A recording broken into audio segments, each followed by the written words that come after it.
Did you know you can find things with just metal rods? Well, I'm Providence Eubanks and I will be talking about dowsing.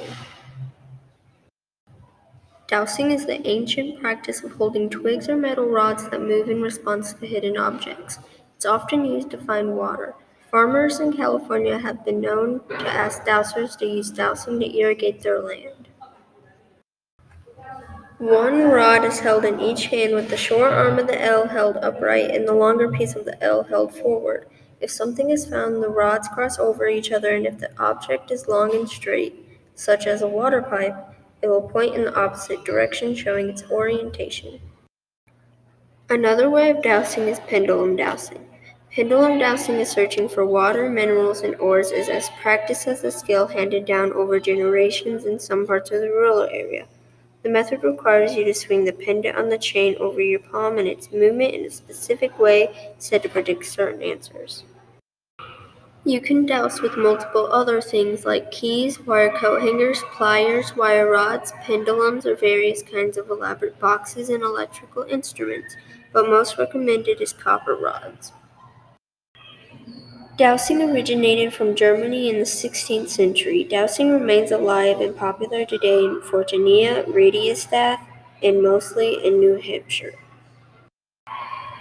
Many known people have used dowsing, such as Leonardo da Vinci, Albert Einstein, and Robert Boyle.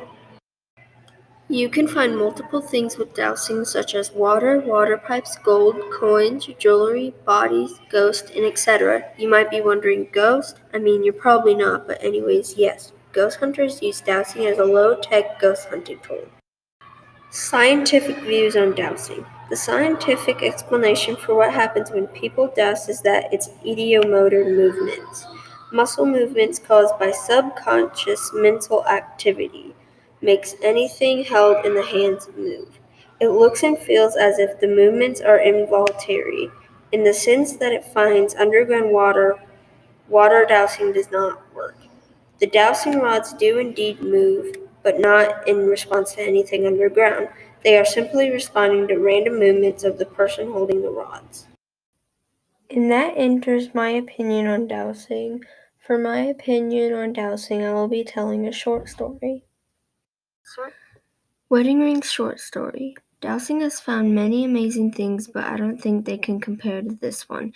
In the 1990s, there was a woman missing, and her husband, big thing in this, had not known where she might have been. They sent search parties with dowsing sticks to help smooth out their questions.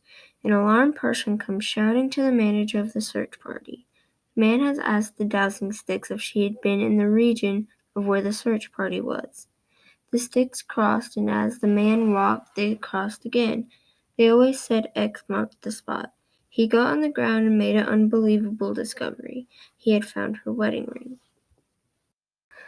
Overall, from the story, my points are that how would the man find a random ring on the ground by some sticks?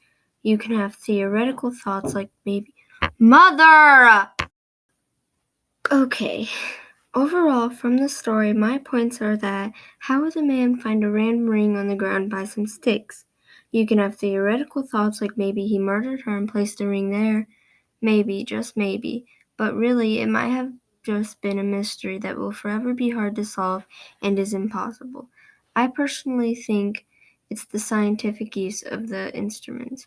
So let's simplify that. I'm basically saying I think it's just your mental activity.